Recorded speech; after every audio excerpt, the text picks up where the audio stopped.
Donald Jones, if you would state your name for the record and who you're with and begin your testimony.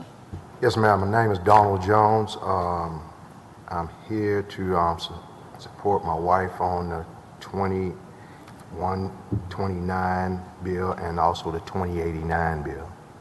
Go ahead. Yes, ma'am. Well, as I say, my name is Donald Jones from Beaumont, Texas. I'm here to testify in support of the Bill 2089 and Bill 2129. My wife, Carolyn, who is still alive and had the 10-day loss started on her in March. My wife is only alive and being treated today because of a random hospital employee that whispered to me to call Texas Right to Life. When the hospital was beginning to seek removal of her life-sustaining treatment against our wishes, my wife is awake, responsive, reacts to touch and to pain also, so she's very much so alive. Cal and I have been married for 40 years and have a daughter. We are now retired and plan to spend the rest of our days doing what we love, taking rides on our motorcycles and going fishing, and living one day at a time. This law that allows hospitals to decide when a person is ready to die apart from what their spouse or decision making wants to is simply evil. Nobody else has their life taken away like this. Even prisoners on death row gets more protection than 6 Texas citizens like my wife. On March 8th of this year, risk management personnel told me that the hospital would put together a meeting of doctors and hospital staff that would finally make the decision that my wife's life was not worth continuing to care for. They told me that they decided it was time to take away her oxygen, dialysis, which she's been on for quite some time, and her food and water, and leave her to die. They told me that they were going to give her 10 days to find a new hospital before they took her air, food, and water away. A doctor even told me that I should be ashamed to not consent to withdrawing food and water from my beloved wife. I told them flat out that I would not starve my wife to death.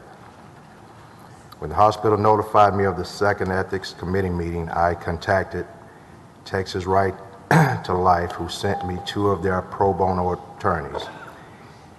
If my attorney didn't tell the hospital that she planned to file a restraining order to prevent the hospital from speeding my wife's death, they would have removed her life-sustaining treatment on March the 18th.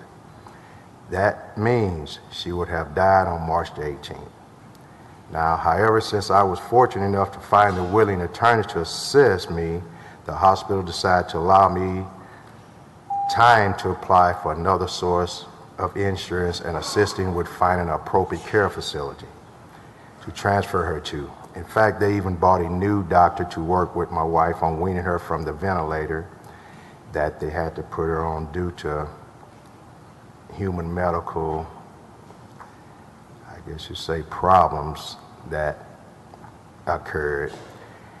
So she is now being able to breathe on her own during the day with vent support sometimes at night.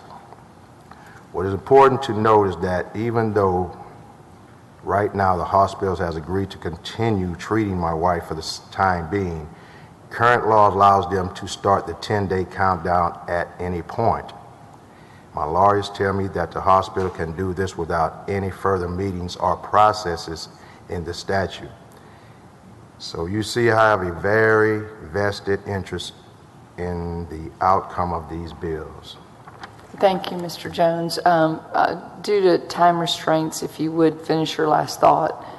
Yes, ma'am. And you ladies and gentlemen are decision makers in this state, and you decide what the laws are, and you have the power to change them. The Texas Advanced Directive Act needs to be repealed or seriously changed to protect Texans. I do not dispute that my wife is ill. What I do dispute is that a state-sanctioned process where someone is authorized to hasten her death. Every person deserves a right to dignity of a fair assessment and a transparent process, especially when dealing with decisions about someone's life and death. So thank you for this invitation to speak to you all today, and please pass this bill, please. Thank you, Mr. Jones. Yes, ma'am. We appreciate you being here and for your testimony.